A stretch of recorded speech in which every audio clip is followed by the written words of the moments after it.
right, joining us here in the Media Center is your funny car number one qualifier here at Sonoma Raceway, Bob Tasca, who went to the top in the final session with his run of 3.938, 324 miles an hour. Bob's fourth number one this season, 13th in his career, so he looks to repeat here in Sonoma. Safe to say, no matter who's calling the shots with this car, you seem to perform well here in Sonoma, looking for back-to-back wins. Yeah, so we struggled a little bit. You saw us in Seattle. We barely made E1s Sunday morning. We broke our clutch controller, which those of you that know racing, that controls your entire clutch, like the heart of your clutch system. In 13 years, I've never cracked one. Sunday morning in Seattle, we cracked it, which ended our day Sunday. It just didn't flow the same with all the same settings in it. And we came out here Friday, smoked the tires again. It just was out of control fast. And then last night, we didn't get a chance to run, although I don't know if it would have mattered much in that right lane. Then this morning, we smoked the tires again. I don't think it had anything to do with the lane, quite frankly. It was just us getting to learn that controller. And it was funny because the guys on that last run, they're pretty aggressive, as those of you know that know Aaron Brooks and Todd Okahara. They said, we're going to slow this thing down. Like, we're going to cripple this thing. And, I'll be surprised if it runs 395.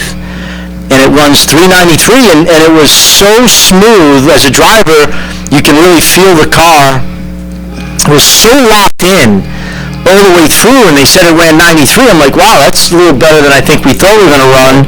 And I got out of the car, and they said, is it going to be low? I said, nah. I said, if my guys had to run that again, we'd probably run 90 flat because it was that safe. So I was a little surprised to see that it held. But no, it's exciting to go to the pole, and gives us a pretty good shot to win that first round tomorrow morning. And we'd like to just do as good as we did last year. That's the bottom line, right? Absolutely. Questions, Kevin? Based on what you just said, does that kind of maybe show your guys the way forward, that even tomorrow maybe less is going to be more? Yeah, no, so, no one wants to go into Sunday with 3-4 tire smokes in a row, right? So that was critical data for us to have. So we know we probably can push harder if we need to at some point tomorrow, depending on who we're running and where we are in the fight. And then we also know we can pull back and be safe. So it's a great one to have in your pocket. And I've been so impressed with what Aaron and Todd have done all season long.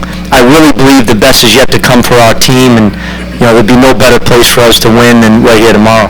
Yeah, Bill? So, you've won here before.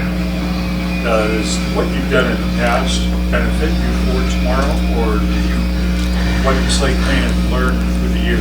I guess I could say, fortunately or unfortunately, no, yes or no to that question. We have a new team this year, all new team.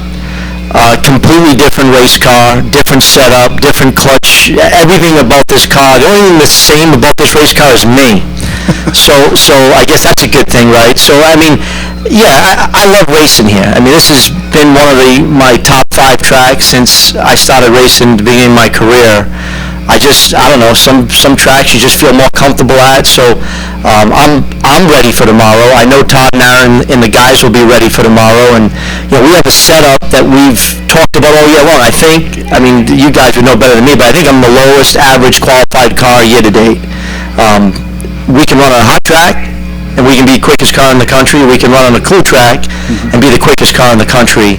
We have to be a little more consistent. I think you've seen that, flashes of that this season with ours. We won the Epping race, been to a couple of semifinal races.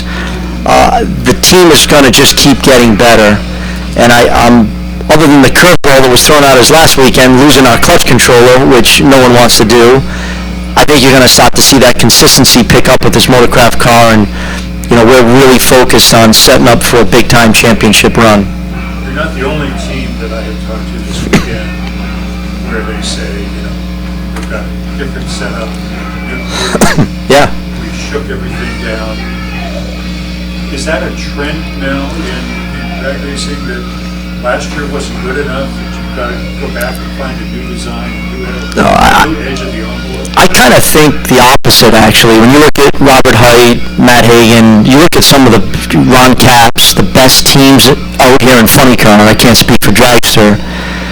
They're the same teams year after year after year after year. Now, they may change their setup a little bit, but the guys, the crew chiefs, the drivers are together, and I think that's a big advantage.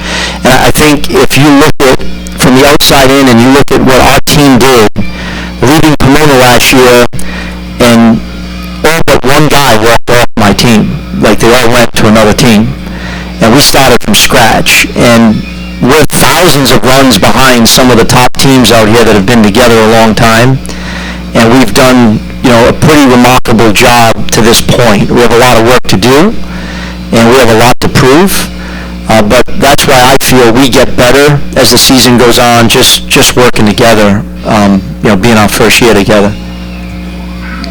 Anything else for Bob?